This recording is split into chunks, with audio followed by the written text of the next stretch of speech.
downwind. Cessna over the threshold, coming up on the white dot, at or beyond the white dot, left turn first available. I got a high wind coming up on about a half-mile final, clear to land at or beyond. Traffic on the left face, you're following a Cessna down, low off your left.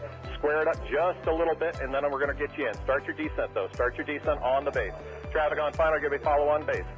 Base traffic, start turning toward the numbers now. High wing coming up on quarter-mile final, take it all the way down to the green. Cessna taxiing on the green, expedite down to the next hard surface. Get me some speed, there you go, go, go, go, go fast. This is going to be good. I got traffic on a mile final. You're following traffic ahead and to your right. High wing coming up on the threshold. Take it all the way down to the green dot. 5 Charlie Sierra, 2 mile final. A mile final, turn north, and we're going to just make you, we're going to bring you back around. Jet traffic's coming up on about a mile and a half final. Runway 9 clear to land. Okay, all right, let's listen up, guys. If you're on final for runway 9, I want you to offset to the left. I got a jet that's landing on runway 9. The jet's cleared to land runway 9 if you can make it. If not, just continue straight ahead. It looks like you're going around for the jet. That's fine, that's fine, that's fine. Oh, we had one right in front of us, sir. Dragger. Let's see, what we got, a tricycle, put it down, tricycle, put it down, put it down. Tail dragger, down to the green dot, then a left turn. Short final here, you cleared to land on 9 all the way to the white dot, go down to the white dot. Find somebody to follow out here. Canard, just come to the runway and I might have to just send you around. That'll be fine. And for the jet, you just want to stay in this pattern or you want to go back out for an instrument approach? Stay in a pattern, Charlie Sierra. All right, just stay with me here for a minute. And my tail dragger, let's see, over the numbers, go down to the green. And Canard's going to have to go around. Canard, go around. Canard, go around. Canard, go around. And my high wing here over the runway, keep it airborne. Keep it airborne. You do not descend. Do not descend. You got a fast guy behind you. Do not descend. There you go. Keep it airborne. Keep it airborne. As soon as the guy behind you gets slowed down, I'm going to put you down. So keep it airborne. The one that just passed the white dot, make a left turn on the hard surface. All right, my high wing tail dragger, you can put it down now. You can put it down now. And Charlie Sierra, let me get you about a mile off. Let's see, Charlie Sierra, I lost. There you are. Make a left-hand turn. I'll try to resequence you here on the downwinds. We'll see how it looks. Short final, you're clear to land runway 9 on the white dot. Clear to land on the white dot. There you go. And the tricycle left on the hard surface and follow the flagman. Welcome. Thanks for being part of the show. And let's see, just find somebody to follow out follow on the final. And as you get close to the runway, if it's not going to work, we're going to send you around and then try to resequence you. Now, who else got sent around that's not back on the downwind? The Canard? Yeah, Canard. All right, Canard, there's a Gulfstream up there that went around too. I just lost sight of him, but you're going to make kind of a left-hand turn and stay low. I think Charlie Sierra, what's your altitude? 3,200. Okay, that'll be fine. Just maintain VFR. I don't know what else is up there above you. Probably most everybody's down here, so just make a left-hand turn. We'll try to get you back here. Canard's got the jet in sight. Okay, the RV, maybe an RV-10, whatever's here on final. Keep your speed up and go all the way down to the, aim for the green dot for me. Actually, keep your speed up. There's a guy behind you. Aim for the green dot, and I'm sure that's plenty of room for you to land on runway 9. You're clear to land on runway 9. Number 2, you're going to go down to the white dot. Follow the white dot. Actually, you know what? That's 1,500 feet. You're going to land at the white dot. The spacing looks adequate here. 2 guys on final. You're kind of tight there. Keep each other in sight, and you're going to aim for the white dot.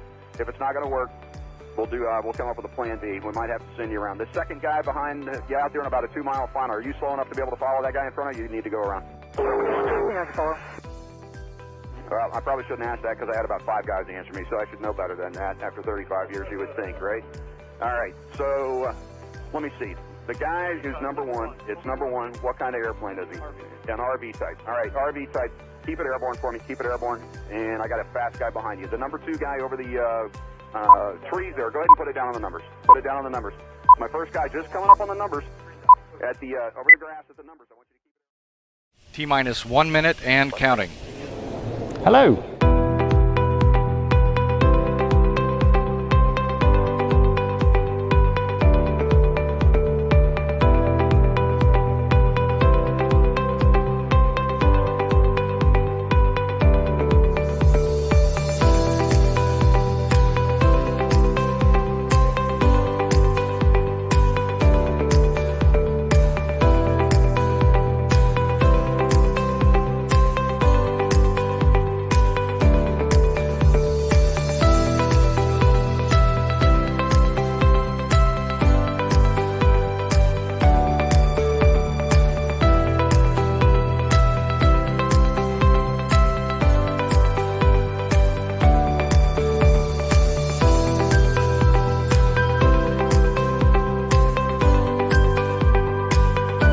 Four, 3, 2, 1. Hello, everyone. How you all doing out there? And welcome to this Thursday evening's live stream. It's been a pretty wet and grey week, at least down south. So I hope you've had some better sunshine wherever you are, and I hope you're looking forward to tonight's live stream. We certainly are. I've got a lot of great stuff for you. But before we go any further, I'd like to thank our sponsor, Sky Demon, who kindly sponsor and support the live stream. And I think I've said it before. I'll say it again. We couldn't do it without them.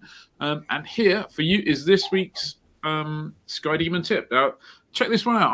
I wasn't aware of this one. So let's see how many of you were. Hi, I'm Tim from Sky Demon. Welcome to today's top tip. When you have a route planned, you can use the Airfields tab to see the airfields that form your route and quickly bring up their information. You can also add another airfield to the Airfields tab. Let's bring up the information in what's here, go to it, and then use the pin button here at the top, pin to route. You'll now see that airfield is always in the Airfields tab for this route, even though it doesn't actually form your route. Therefore, when you're flying, you can quickly get access to it to see its weather, or frequencies, runways, or other documents. For more information on any of our features, go to skydemon.aero and choose Help and Support.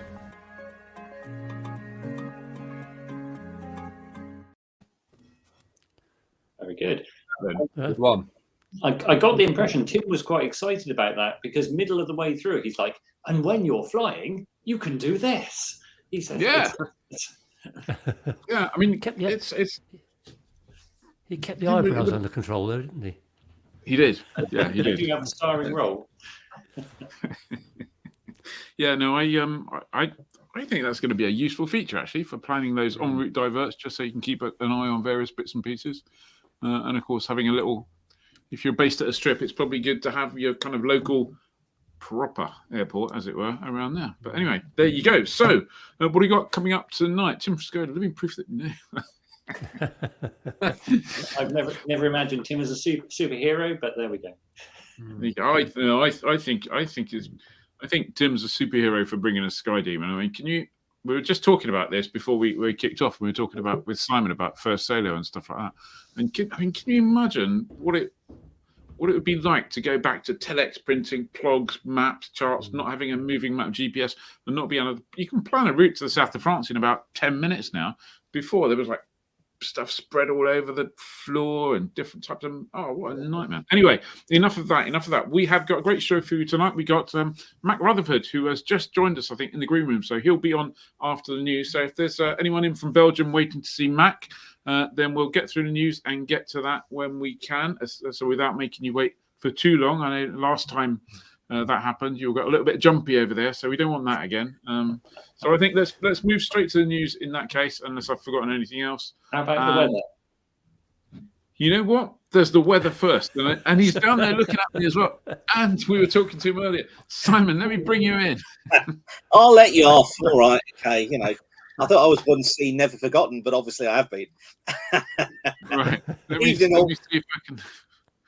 see if I can figure this one out. There, look at that. There you go. Look at Simon, that. give us the weather. Okay, I will then. So this is Chart for Friday. Speaking, as Ian said, what a horrible week in some parts of the country. Low cloud, mist, drizzle, rain, pretty yuck. I was meant to be flying every day this week and just haven't been able to do it. So if you can find yourself a decent weatherman, let me know his name, won't you? And I'll ask him for some better weather. But anyway, I am booked in to fly tomorrow afternoon. And I'm hopeful that things are going to improve. This is the forecast chart for Friday afternoon. And you can see here that we've got a front still across eastern parts of the country. So still low cloud affecting many parts of eastern England, running down through southeast England. The cloud ceiling forecast here, this is the height of the cloud above ground level. And you see here these orange colours showing us bases of less than 500 feet in places. But out towards the west, more of these green and white colours, meaning the bases are 2,000 feet and above. So it looks like we've got better conditions coming in for the west during the course of Friday afternoon. Now for Saturday, interesting flow change here. High pressure off the west of Scotland. We're going more into a northeasterly wind during the course of Saturday. Still got the remnants of this darn front hanging around over eastern England. That brings more clouds, still some outbreaks of rain and drizzle from that, all the way down, I think, from sort of Northumberland right the way down these eastern coasts, as far south really as Surrey and Sussex. And you see there again on the cloud seeding forecast, yellow colours off towards the east, meaning 1,000-foot bases. Most of us, of course, not flying in that. But again, through Scotland, through western parts of England, through Wales, southwest England, much of Ireland, green and white colours, meaning that the bases are going to be at 2,000-3,000 feet and above. So certainly northern and western areas better again on Saturday. It's just East Anglia in the southeast and down these eastern coasts. It looks like they're still going to be trapped in that low cloud. But I think things do improve on Sunday.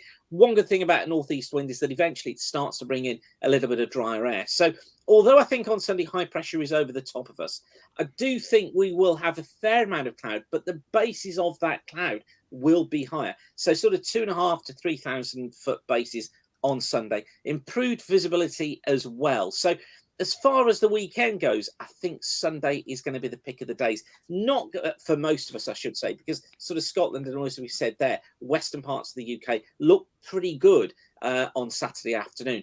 I don't think Sunday's going to be a glorious day by any means. As I say, lots of cloud around still. I just think those bases are going to be higher, the visibility improved, so better flying day overall. Only thing we need to watch for just across the far southeast is that the strength of that northeast wind. We could be looking at 15 to 20 knots as a mean and perhaps gusts of 25 knots. So that's something to consider as we get through the latter part of Sunday. Keep an eye carefully on the forecast. And don't forget, if you want to know more about the weather, then come along to Aviation Weather School.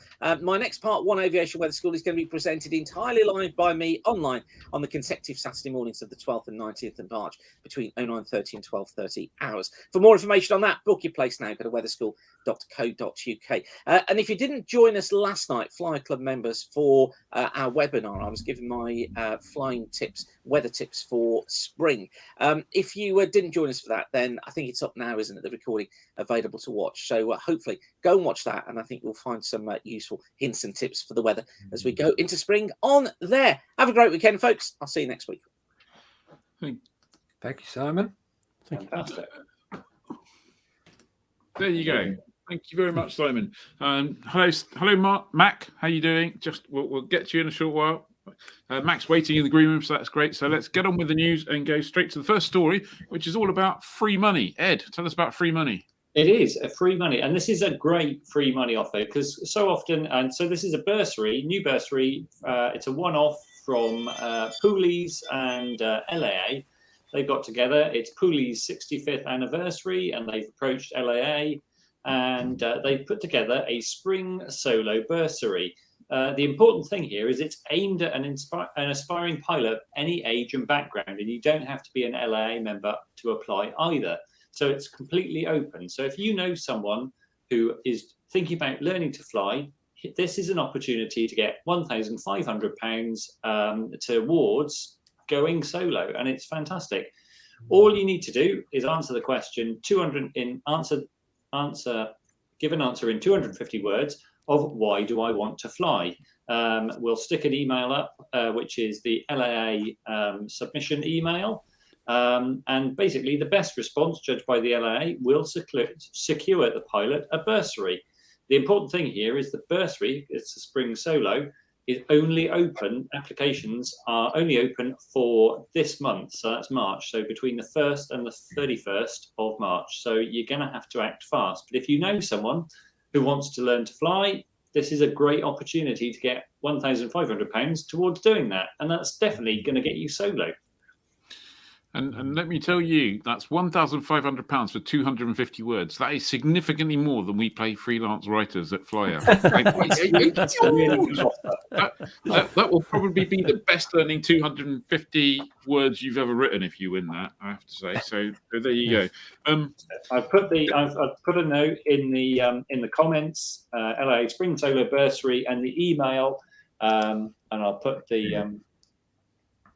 You've got to apply and say put spring solo in your message. So This is a great opportunity. Who doesn't love free money, especially when it helps you learn to fly? Yeah. Absolutely, especially when it's not coming from a Russian oligarch. Whoops, probably shouldn't say that. That's not free money. Dave, let's move on from that swiftly.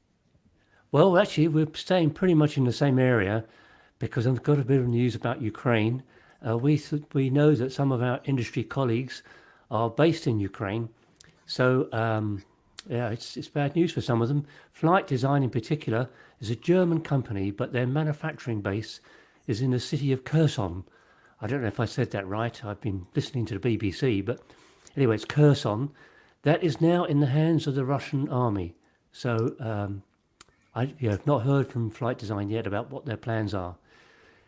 Another Ukraine company, Aeropract, which makes the Foxbat range, it's also based in Kyiv, as we're now referring to it, and they issued this statement yesterday. Dear partners, please be informed that we have temporarily stopped the production line in Kyiv for safety reasons. All the company's property is intact at the moment anyway, and it's being watched by employees nearby. They have also got a manufacturing base in Poland, and they're starting to serve customers from that base in Poland. But it's tough times for them. There's another company called Kyiv Prop, who by their very name is based in Kyiv. They supply a range of propellers to the lighter end of aircraft, such as the Foxbat range. The dealer in the UK is Flylight, who work with a lot of light aircraft.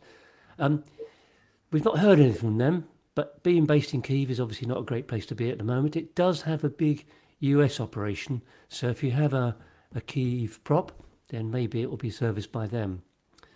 Staying with Ukraine for a minute, another story, which you've probably already seen, but the Antonov AN-225, the huge cargo ship, the only one in the world, has been badly damaged, possibly destroyed.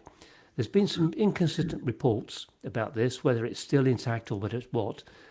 But our story came from a company called, I'm going to mispronunciate this no matter how I do it, but it's Ukroboonprom is how it's spelt anyway. It's the manufacturing company based in Ukraine, which includes Antonov. And they said that the aircraft, which they call Mriya, which is Ukraine for dream, was at an airfield near Kyiv called Gostomel. It was there for routine maintenance, and at the time of the airfield being attacked, it had an engine removed, so it couldn't be flown out to safety. The statement says the occupiers meaning the Russian invasion force, destroyed the airplane, but they won't be able to destroy our common dream. Mriya will definitely be reborn. The restoration is estimated to take over $3 billion, and it will take 5 years.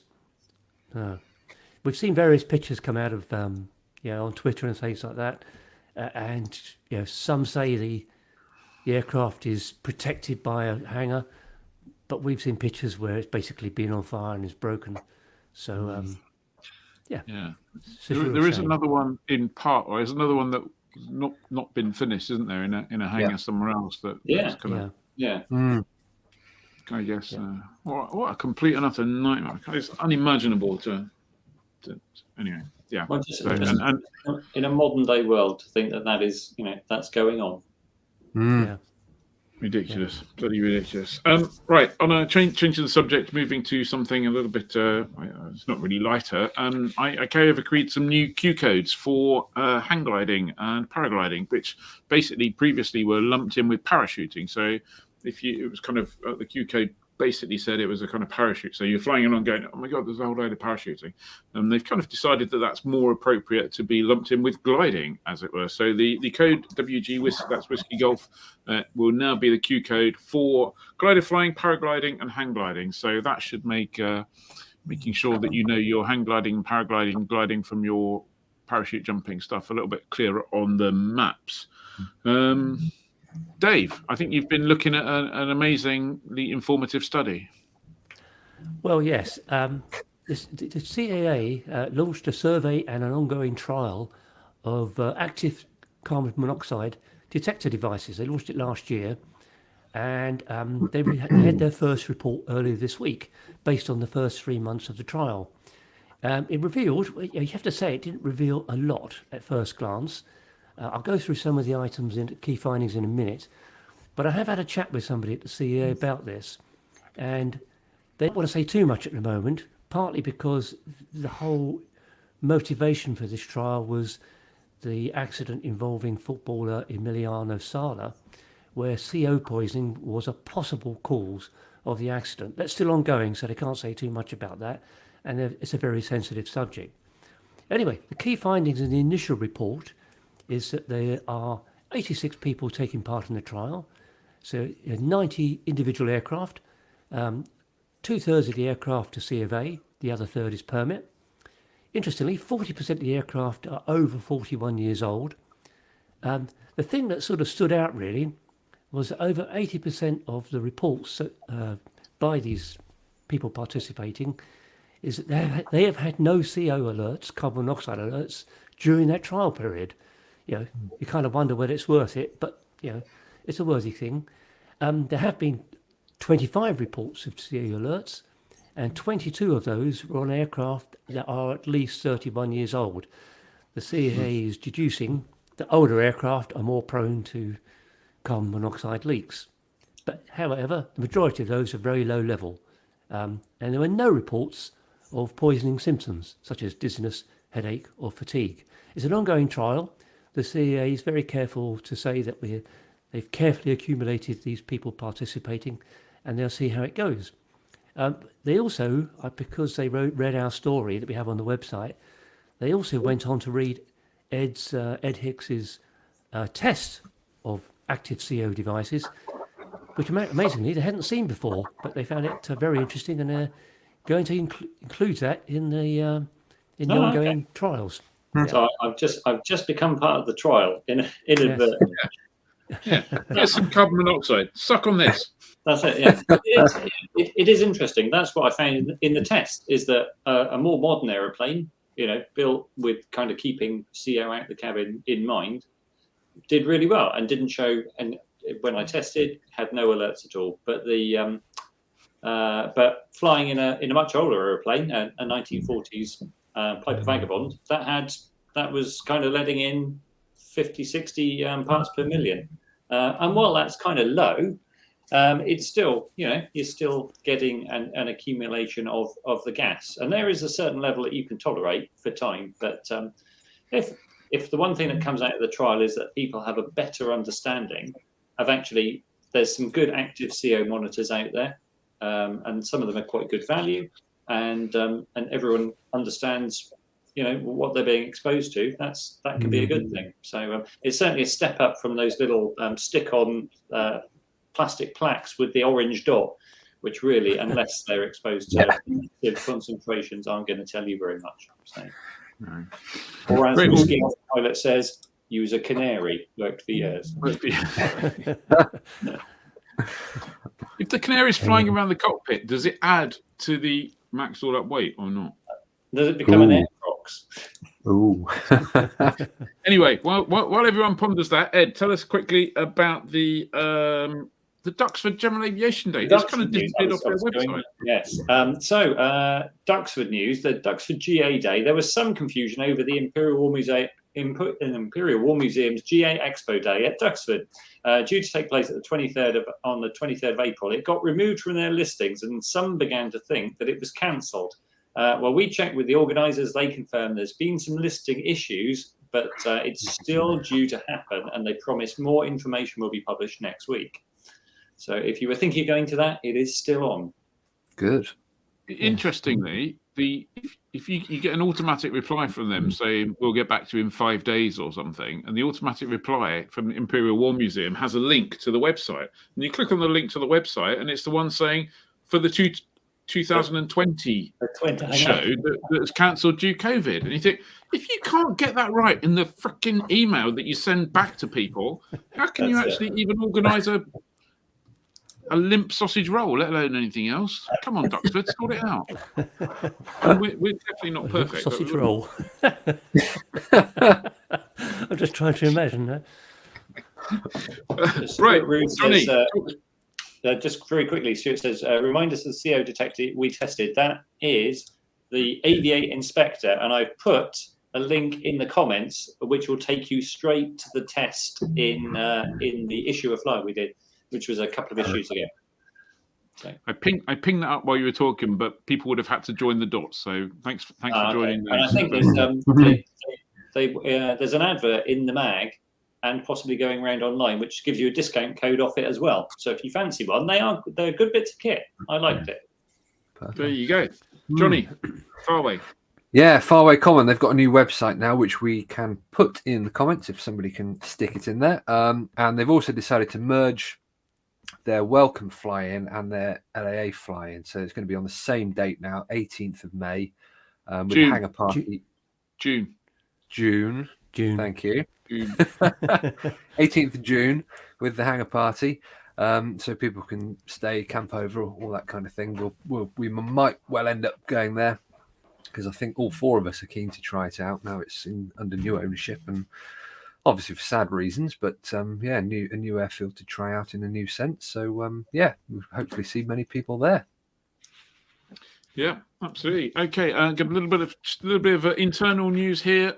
Steve Ayres, who's the magazine's safety editor, is writing his last feature this month. So in the next issue to come out will be the last Steve Ayres. So that's very sad. Thank you very much, Steve, for all of your hard work, which means we need a new safety editor. So welcome Kat Burton, who is also in the comments. She'll be popping along and talking to us next week. Kat, first flew solo in 1968 in an air cadet gliding course, having been infected with the aviation bug in the cockpit of her father's Vampire at 6 months. I'm assuming that was on the ground and not actually flying along there. Anyway, Kat graduated from AST Perth, joined British Airways, predecessor company Cambrian Airways, flying Viscounts. She flew TriStars, 737s, 747s, Classic 400s, 75s, 767s, 777s, and in 30,000-hour career, then retired to become an instructor in Cardiff, teaching on Pipers and Diamonds and mentoring the next generation of commercial pilots. And her favourite and the only airplane that fills her fantasy hangar is 747-400, which is her true love. So we'll hear more about that next week. So welcome, Kat, and thank you very much, Steve. That must mean it's time for Mack. I keep saying Mack. I'm really sorry. I know names.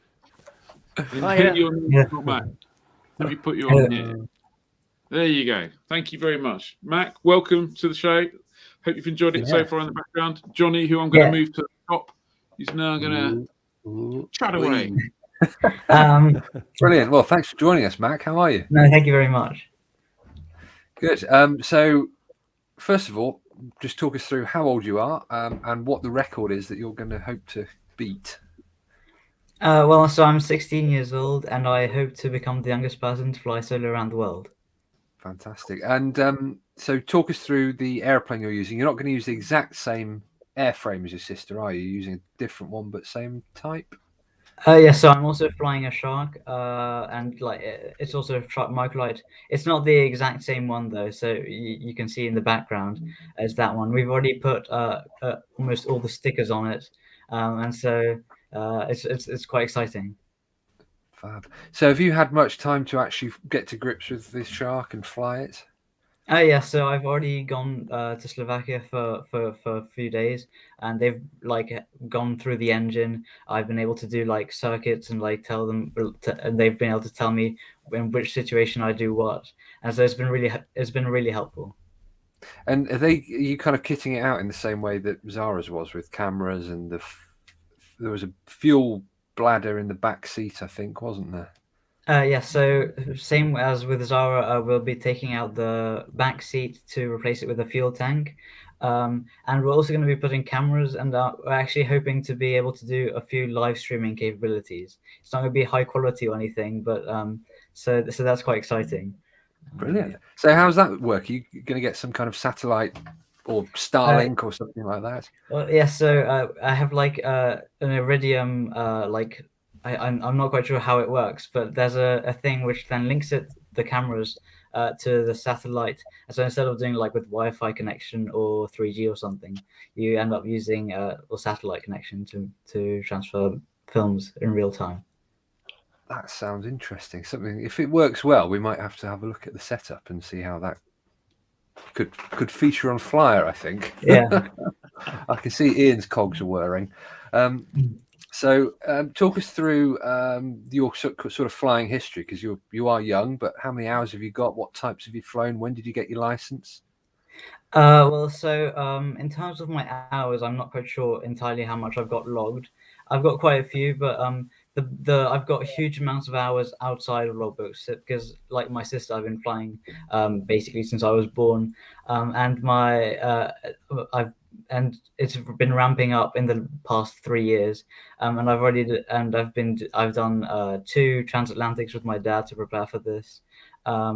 And it's just that I'm doing more and more flying as time goes by, and it's just great. So what's this picture here? Is this transatlantic, the photo here? Yes, so this was a transatlantic. I think the sun was quite bright that day. I think this was Greenland. Yeah, I'm pretty sure it was Greenland. On a day like this, I probably wouldn't be flying because I am flying a microlight.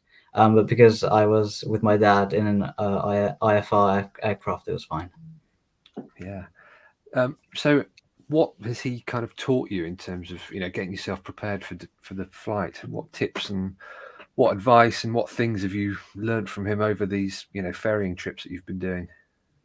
Well, so a lot with the weather. Like if I'm much more able to look up at the sky and tell if it's a flying day or not. I remember beforehand, I really had no idea how to tell if the weather was right just by looking outside. But other just general flying things like don't go in cloud or with a microlight and stuff like that. Also very local specific things. So for example, there's a Narsarsuaq in Greenland.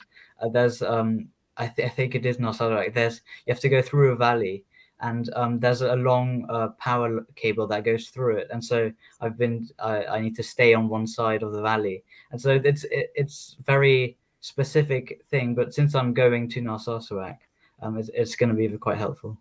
Yeah. I don't know if you saw the comment, but David Eads, who runs Easter, says you can get free fuel from Easter if you're traveling that way, which brings up the question actually of the route. So can you just tell us where you're starting, where you're going, and where you should end up? Obviously, you end up at the same place, but well, first of all, thank you very much for the free fuel. That'll be very nice. But so I'm starting in Sofia in Bulgaria.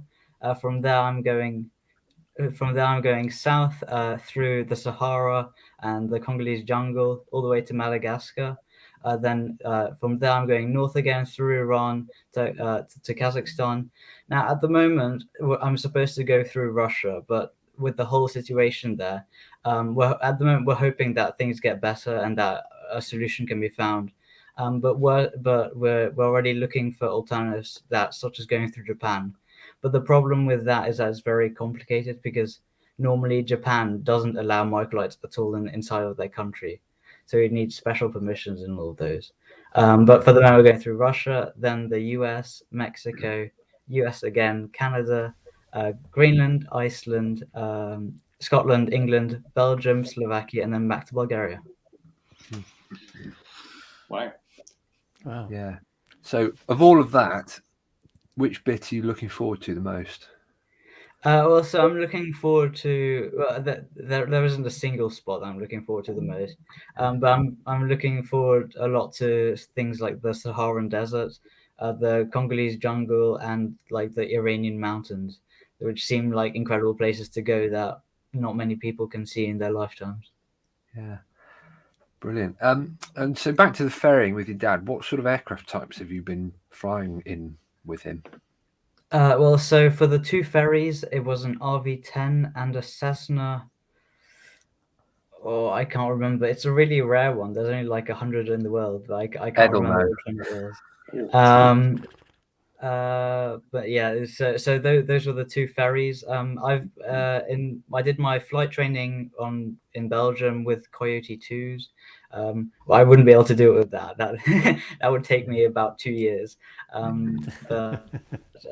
Yeah, so those are mostly the airplanes I've been flying. Yeah. So how are you able to do all of this age 16? What license have you got? What country? Well, so I've got a French microlight license, which I got when I was 15 and 2 months. So the earliest you can get a French microlight license is 15. And so basically, as soon as I could, I got my license, which was pretty cool. So I've had it for about a year and a half now, and I can't wait to do something crazy with it. Presumably, just to interrupt, given the sort of microlight licenses is what's known as a sub ICAO license, so not necessarily recognised everywhere. For your trip everywhere, I'm guessing your dad, and a whole team of people must have been writing, asking for permission for all sorts of different countries to let you transit through them. Yeah, so it's always a bit complicated to try and get these special things to get into countries, especially with COVID. But at the moment, it's manageable.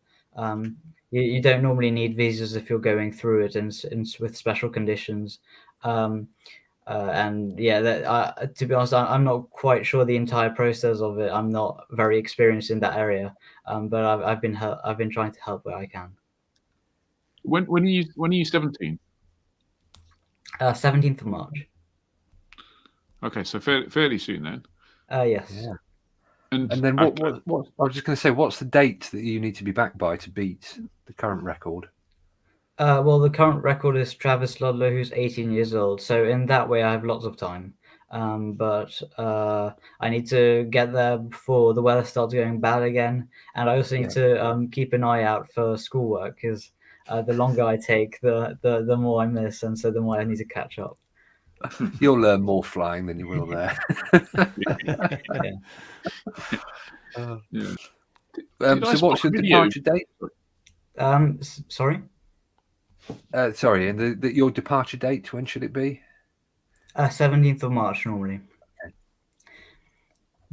I'm also trying to show that young people can make a difference when I'm doing this trip. So when I'm going around, I'm hoping to find lots of young people around that have done incredible things. It doesn't need to be aviation related, for example, but I just want to show that you don't have to be 18 to do something incredible. You can actually be 16, 17, 15, 14. You don't have to be 18. Is there anything? I mean, it's probably a silly question to ask a 16-year-old, but is there anything that keeps you awake at night with regards to the upcoming trip this is, or is it just it'll be fine?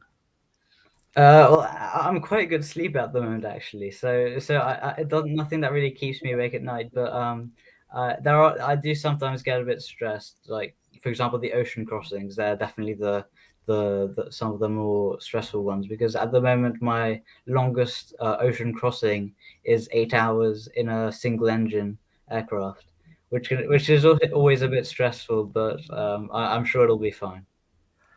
Has your sister given you any tips and advice for ocean crossings? Not specifically for ocean crossings yet, but she's helped me around she's already helped me with the general things around the shark. But so she's also going to be part of my ops team, which means that before every flight, she's going to be able to help, like, brief me on like what I might find difficult in the next flight, which might be more, which my parents might not be able to do as effectively. Yeah. Now, Dr. Wedge, great name, says, how does Zara feel about all of this? I guess in a way you were gunning for different records, so it's not competitive as such, is it? But no, you want a brother and sister, so you must be a bit competitive. Yeah. Well, there isn't actually too much competitiveness, because before like a year or year and a half ago, I knew I wanted to do something incredible in my aviation career, but I didn't know what I wanted to do. But once Zara flew around the world, I knew that this is something I want to do, and so she sort of inspired me in a way to do this journey. Yeah. Now, this was the RV-10, was it, across the Atlantic? Yes, this is the RV-10. And I think that's the Faroe Islands. No, that's not. Probably Canada. Canada's a big place, so it covers a lot. I think with the RV-10 we did Iqaluit and Goose Bay. So with the RV-10, no, sorry. So with the RV-10 we did Goose Bay, Montreal, and Ottawa. It's starting to come back with me. With the Cessna, I went Iqaluit, Goose Bay, and then Toronto, I think. You presumably land the little general aviation airport of Toronto is a place called Billy Bishop on an island. If that maybe that's where you'd have gone. Oh yeah. So that was the starting point actually that was the starting point with the RV10. We started in Billy Bishop, then we went Montreal, then it was Goose Bay, then it was Iqaluit. Sorry, it's I'm jumbling up my whole route at the moment. Then it was Iqaluit, and then it was Nuuk. Yeah. Good. So were your parents been massively supportive of this, or have they gone, we've just had some stressful time with Zara going around the world, and now you want to put us through that stress all over again? It was definitely very difficult at the start. So I really had to push that this was something I wanted to do, because like obviously as parents you always wonder if it's really what I want to do, or if it's because I want to be competitive with my sister. But I definitely wanted to do this, and I made sure my parents knew that this was something I wanted to do. Did you ever resort to the words "it's not fair"? No, I've actually stopped using that word, because every time I used to use it, my dad would always go, "Life isn't fair," which really annoyed me, and so I've sort of stopped saying it. Probably a good move. Did I spot a video? Did I spot a video of you doing a bit of a crosswind landing at Henstridge the other day? Oh yeah. So there I was trying to do my flight from I was going to do my flight from Henstridge to Kortrijk in Belgium, and I wanted to do some practice landings first, because I hadn't done too much in the shock yet. But so the wind was quite strong at Henstridge, but not at Kortrijk. So even though that was the case, I wanted to do a few practice landings. It was actually completely fine. It looks like I'm on the edge of my seat when I'm landing there, but I was actually quite relaxed. But it does look quite cool when you're looking from the outside. I thought you did very well. Having watched it, I think Ian probably did as well. Yeah, I thought you did really well. Yeah. So Richard Kennedy's got a question for you. What's your long-term aviation career ambition, other than getting back and taking the world record? Well, so I know I want to do something like I know I want to carry on my aviation career. I'm not certain what I want to do, but I'm thinking something along the lines of the Royal Air Force or something like that. So, I guess just talking about personal things. You live in Belgium. Are you kind of like half Belgium, half British? Is that it? Yes. So my mum is Belgian and my dad is British. Yeah. Okay. Yeah, I should have known that, really, shouldn't I? But there you go. No, it's fine. Cool. We've got another comment. Yeah. So some viewers will already know, but Dr. Wedge says, "What do Mummy and Daddy do?" Obviously, your dad has been flying for a long, long time, hasn't he? How did he get into flying? Well, so I think I'm not quite entirely certain, but I think as soon as he left school, basically he joined the Army Air Corps and went to fly helicopters, and then later, and because you have to fly planes first before you can go into helicopters, later after he left the army, planes was just a natural way because it's cheaper and faster. Yeah, that's a good advertisement. Cheaper, quicker. And then has your mum got a license as well? Yes, so she's also been flying for 20 years, I think. And yeah, basically our whole family's been flying. Yeah. Interesting stuff. So are you going to keep a diary, a vlog or something? Are you going to write a book? Is your sister writing a book? Are you going to write a book together? The Earth-rounding siblings or something? I'm not quite sure. At the moment, I'm not thinking of really writing a book. I'll probably be taking notes after every flight of like how my flight went and all of that, because I think that's quite useful. And it also will help me with my EPQ, because at school I'm doing my EPQ, which basically means I'll be getting a half A level from this. So that's an extra bit of schoolwork in the bag. So that's quite nice. But no, other than that, I don't think I'll be able to have much time to write like a whole a whole like essay every time I land. Now, Zara was famous for the fact that there was a lot of cockpit miming and dancing going on. Are you planning to emulate your sister's musicality? I'm not very good at dancing or miming, but I'll be doing lots of videos and stuff like that. I'm not quite sure how much dancing I'll be doing. You should probably get some lessons from your sister before you go. Yeah, maybe I'll take some dancing lessons. Yeah.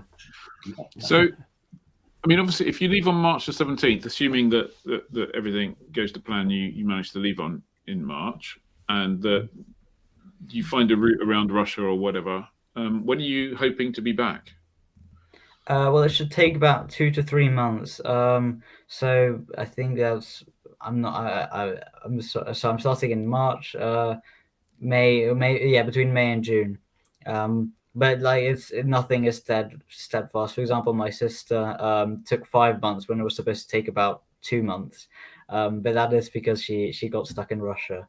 But the reason I don't think that'll happen to me is because I've chosen a time when the weather is basically perfect. So it's very unlikely for. Hopefully it's unlikely for it to happen. When we do the live stream with you at Christmas from somewhere in Russia. I'm not quite sure if I'd be able to get much good internet connection if I were to go to Russia. I'm mostly going to Siberia, so I'm not quite sure, even if I do go into Russia, whether I'll be able to really do anything in terms of press or media. But maybe if it is possible, that would be quite nice to do.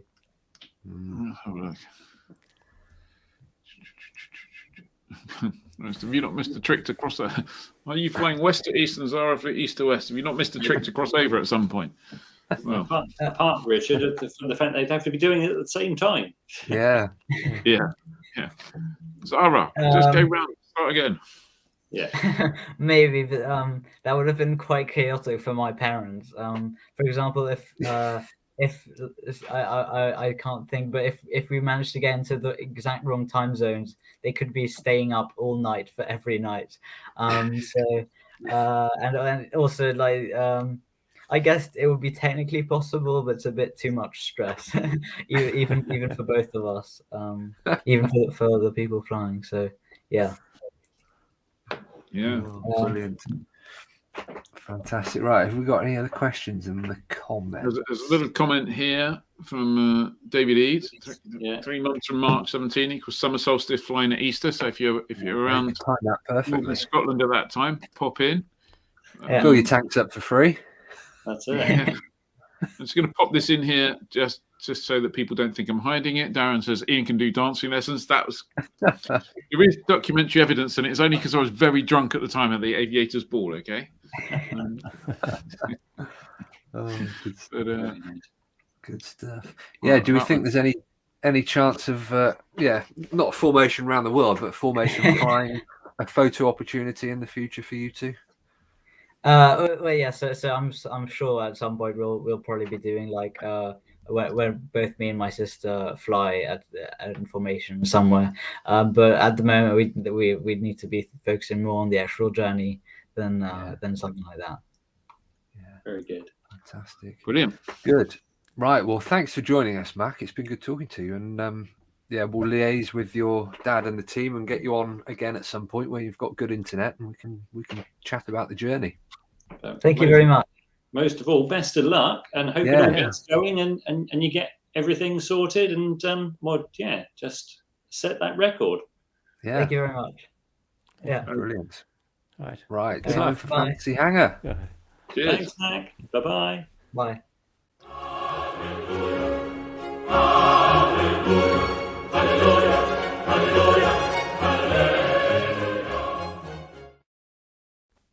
As Richard Kennedy says, I think these attempts have been a fantastic advert for what the youth are capable of, especially for all those youth of today whiners. Absolutely. Yeah. Very, very good. Brilliant. Well, Ed. Excellent. Fancy Hangar. So this week, for no other reason than we thought it would be fun, we decided to go looking in the classifieds for fun aeroplanes we could buy for under 30k. That's 36,000 euros or $40,000. just to start the spring flying season, because spring's just round the corner and hopefully a whole bunch of nice weather with it. So we thought, hey, let's find a nice aeroplane to do some flying with. So who's found what? Dave's first. Dave's first. I'm guessing it might be high wing metal. Well, of course, I went looking for a Luscombe. I mean, it's just, why not? Why not? It's a great way to start the year. However, I had the shock that Luscombes, you can't buy one at the moment for that sort of price range. Even in the States, I mean, I did look at some in Ohio and in all sorts of places around the States, but they're all edging up and they're all over that £30,000 limit, at least the ones I spotted. So I went looking around at other things. In fact, what I did was I went to Trader Plane and I put in a max price and looked through everything the Trader Plane could come up with. It did take me blinking all morning, but I eventually came up with this lovely Cessna 140, which is I must admit, is a bit Luscombe-esque. But it's a very nice aeroplane. It's only $34,000 from somewhere in deep Ohio. It's the only problem with it is, like, rather than having a stick like a Luscombe, it's got a yoke, but I could live with that. It's just a very pretty little aeroplane. I've never actually flown one of these, so but did a lot of time, obviously, in a Cessna 150, and they fly very nicely. I think for $34,000, it leaves me enough money to ship it back, and hopefully it won't be too hard to get it on. I don't know if it's going to be C of A or permit, really. But, I think it would be C of A. Because I think so, yeah, probably. Yeah, there was a long time ago. Some of those aeroplanes went on permit, but then things changed, and now they all go on C of A. Yeah. I can remember a time when you get 2 Luscombes for 30 grand. Yes, so can I. In fact, I sold one for a lot less than that. But they clearly appreciated it. Must be the Dave effect. Yes, of course. You were probably one of the first influencers. Yes. Yeah, yes. I won't. Do you know what an influencer is? Anyway, I do know what an influencer is, actually. Yes. Dave and Charlie Chaplin. There we go. Ed, I should point out the reason I'm wearing these is because just before we started the show, we had a weird echo, and for some reason it seemed to be at my end, so I had to put the earphones on. It's not because he's going deaf. No. Yeah. Pardon? What? Ed, better reveal the winner. Who's next? You. Me. That's why I said you better reveal the winner. Well, it's not guaranteed. Even though Dan Cooper has preempted and gone, Ed wins. It's not always guaranteed, Dan. I went looking and I found on a Facebook sales page in the States, I found a beautiful little 1941 Culver Cadet. Now, this is a neat little machine, Continental C85 flat 4. 2 seats, retractable gear. Just look how pretty this is. It's like a little wooden RV6. 110 knots cruise, 430 nautical miles range, and a reputation for sweet handling. And this is a classic case of something it was restored in 2009. There's loads of photos of it. It's beautiful and immaculate throughout. Only 170 hours since that restoration. You go, and amazingly, this is $35,000. So it's probably going to be about that much money by the time you've shipped it and imported it. You've got something that's been restored back to as new condition. How else do you get your hands on something like that for so little money? So that would be my choice. I just think that would look sweet on a fly-in lineup. I think the most amazing thing about it is that it's already pre-painted in Ukrainian colours. Yeah. I know. Yeah, critically. And last week, Dave had the Ukrainian marked Stearman in yellow and blue. And, Yeah, well, there you go. So I went looking. I think if I remember rightly, I found this one in ASO, Aircraft Shopper online. Again, in the US, spends a bunch of its time in a museum. It's just been completely refurbed and recovered. It's a little Stinson A10. Look at that, lovely little airplane. Nice little cute interior. It's not the fastest thing in the world. It's not the prettiest thing in the world necessarily, but it's a whole bunch of interesting airplanes. $31,500 to a restored aircraft. What a bargain there you go. That's. Ed and I were talking earlier, and we reckon if you happen to be in one of those lucky positions where you found yourself with a spare £100,000, take or leave a bit, you could probably go over to the States and buy 3 or 4 really, really cream puff, I think they call them, cream puff aircraft of kind of, you're not going to get a Mustang for that, and you're not going to get a J3 Cub for that, but a whole bunch of other stuff. You could fill your hangar with some absolutely beautiful aircraft for not really very much money compared. Well, 100 grand's a lot of money, obviously, but it's get some really beautiful fun out of that, I reckon. So there you go. Yeah, I think so too. Yeah, Johnny, I've already had an offer. So Dusty B in the comments, I happen to know has the Helton Lark, which is the fixed gear version of the Culver Cadet, and I've offered. It's like already here and offered for the bargain price of 30k. Or he'll happily do me a swap for my RV3. I'd just buy it if I were you with fantasy money. That's it. Which bits of the RV3 don't you want? Johnny. Good. Right, I've gone for something nice, simple, very cheap as well. And there's a reason I've gone for a cheap one. I've gone for the Eronka K. So this one was built in, let me just check, 1938. Great little. I think it looks fantastic. It's basically the bigger brother of the C3, and it's powered by an engine that says Ed says is probably not the greatest thing to keep airworthy because it's a bit of a finicky little thing. But it was 15 grand on A4s, which would leave me 15 grand to either spend on fuel or stick a different engine in it. Spend on engine parts. Yeah. But yeah, I thought it's one of those airplanes that just looks quite sweet. It looks cool. It looks a bit more. Sorry, Ed. Yeah, it's cool, and the engine is a tiny bit rare, so you just have to spend a bit of time looking around for parts just in case. But a nice vintage aeroplane, and 15 grand is hardly anything. Yeah. Am I the only one who thinks that tail looks too big? It does. It's almost got doesn't it? the stagger wing kind of tail. Yes, it's like they were doing. They were doing well, and then they got lazy. There was a Muppet going around America going, "Yes, now I'm a specialist tail producer. I can draw you something really ugly. Get the job at Staggerway." Yeah. But that's the Eronka K is a lovely little machine. It's kind of like a little side by side Cub. So, I suppose that if you're sitting in it, you don't have to look back at that tail, do you? Really? Exactly. As Dr. Wedge says, rudder authority. You've certainly got plenty of it. Yeah, absolutely. Yes. Right. So there's one more entrance this week, and that's David Eads. He said because you can't put a picture in, and we invite members when we do the live stream extra to come up with some stuff. So he sent us a picture of his view of what it should be, and there you go. It's a power parachute. I have to say that does look like quite good fun, and that's for sale for I think $5,000. Is that a climbing frame?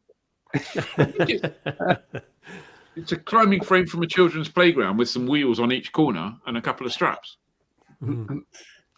But yeah, so have the comments decided that you've won again, Ed, or is... So we had a Dave wins, and we've had an Ed wins, and we've had an Ed's the winner, and Dusty B, Ed's the winner. But we've also had Johnny wins, Nick Orchard, obviously channeling her inner Eronkiness. Johnny wins. Look, I'm trying to influence some people here. Johnny wins. I think there's an Ian's edged it, but only one vote for edging it. That's your more Daves have appeared. A few names. Right, that's all right. I can ignore those. That's all right. We've balanced it out with a few more Ed wins. I hate to say it, but it does look Ed again. No, Ian wins. I'll go with Ian. I think we've all got good choices. So yeah, we'll call that a draw, shall we? Yeah, they're all. It just proves that actually there's if you go hunting for them, there's quite an interesting and diverse set of aeroplanes for not big money out there. So no, absolutely. Okay, well, let's just keep that there. That was a good one, but let's just move on from the fantasy hangar. And something I forgot to mention earlier, and that is we are recruiting. We are looking for a videographer. So if you are a videographer or you know a videographer, ideally we're looking for someone who's not that long out of college or uni to come and join us, help us produce a whole bunch of YouTube stuff for both Flyer and for Pilot Career News. I have to say, we've had some really good applications already, but we're more than happy to get some more. Check out Flyer website. There's a news story there, and drop us an email with your CV and your show reel. So that would be good. And that kind of brings us nicely to a few little hints about some special stuff coming up towards the end of March. We've been working for a long time on the new website, and the whole new Flyer ready. So that will be coming at the end of March. It will. We'll give you more details as we get closer. We're just kind of tease it out at the moment. But effectively, you can expect new content every day. You will get a magazine every 4 weeks, but you'll also get new content, new feature content, new news content, new columns content, new flying adventure content. Not all of those every day, clearly, because Dave's sitting there looking absolutely petrified. But there will be new content every day, and that includes a weekend as well. So that's good. Once the new website goes live, we're expecting probably to keep it open. I'll get back to that for about 4 weeks while we just bed down a few things. There's always a few tweaks and bits and pieces. And during that 4 weeks, everyone will have access to the website and all of the content on the website. However, there will gradually be introduced a paywall, and those of you who are members will automatically get access to everything. The membership price is going up, but if you're a member at the moment, and if you join now at the £30 membership, we'll guarantee that for the next year. So you'll be able to enjoy absolutely everything for the £30 price for next year. But the member rate after that 4-week introductory period will be going up. It'll still be a bargain, but you'll never get it as cheap as you can get it now. So if you haven't signed up, sign up now. There you go. So that's very exciting. We'll have some examples to show you. We might reveal those next week. We may not, just depends. So exciting things ahead. Johnny, it's going to be all the beauty that you associate with Flyer features, all the great writing, all the great photography. And we're really sure that we found a lovely way to deliver all this stuff, no matter what you're viewing, whether it's desktop, tablet, mobile. It's going to be a great reading experience. Yeah. I think it's fair to say that the current reading experience. Yes, Richard, you are £7.50 a quarter, guaranteed to stay the same for a year. Absolutely. Mm-hmm. Yep. No, everyone who's signed up as a member now, whether they pay £30 a year or £7.50 a quarter, will have that held for the next year. Absolutely. And I think it's fair to say that currently the current page turning PDF format, if you're trying to read that on something like a mobile phone, you have to work quite hard at that, frankly, and you have to work much harder at it than we would like you to have to work at it. So from the new website, as Ed said, whether you're looking at it from a mobile phone, tablet, desktop, laptop, huge, massive screen, it will be completely responsive and will size so that it will be a beautiful experience, whichever way to consume the content. Yeah. And while the paper mag was lovely, there's Paul Wheel says, "Can we have a paper mag?" And actually, no, Paul, because we think digital is the future. And as Dr. Wedge says, no chance, save the planet. And honestly, we think we've worked really hard on this. And if you're browsing on digital devices, all those little foibles that the current page turner has, they'll all be gone. And this will all be fantastic viewing for you and reading. Yeah. And we're also moving to a single sign-on. So whether you sign on, whether you're, say, for example, you're a member of the Flyer Forum and you sign into the Flyer Forum, it will know whether you're a member or not and give you access to everything you get as a member for that. So you'll just have to sign on once. At the moment, it's a little bit of a slightly awkward system where there are two different sign-ons. So it'll be single sign-on. And the aim is to make the experience completely slick and unobtrusive to get you to the content as fast as you possibly can and in the best way you possibly can with as least hassle as it's possible to do. So that's it. We have been working on it for long. That's it. Dusty B says, looking forward to getting away from the paper format layout. And that's exactly it. When we're still constrained a bit by the magazine format in the transition that we made. And this is all about, this is done shaking off those last few bits of those shackles and making it really beautiful and easy to consume. So, absolutely. So, and that along with the increased video output, which is much easier to blend in, and it'll be far easier to read while flying. Absolutely. I think it will be. Yeah. I think for April the 1st, we should introduce a HUD version. Yes, definitely. Definitely. But David Eads, no, the LA Mag won't go digital.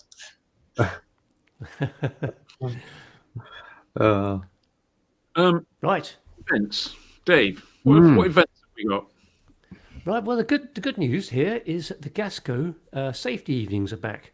The first one is going to be an online webinar with Cambridge Aero Club, but after that, they're live in the flesh, and the team will be travelling to various places, including White Waltham, Goodwood, Netherthorpe, Compton Abbas, Guernsey, Jersey, and Manchester. So it's things are starting to return to normal with the Gasco evenings back. Yeah. That is good. Yeah, absolutely. Yeah. Good.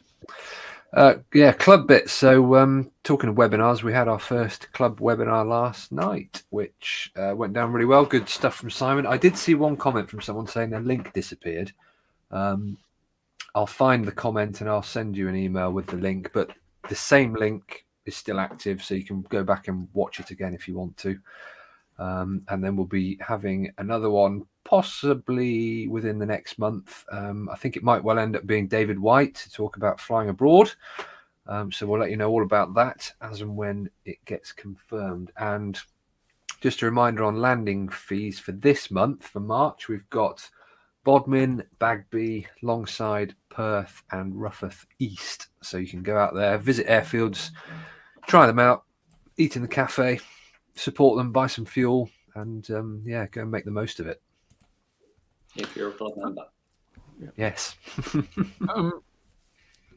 Johnny, how are we confident enough, and have we made the arrangements yet in order to mention who next week's guests will be? I've had confirmation that they are confirmed.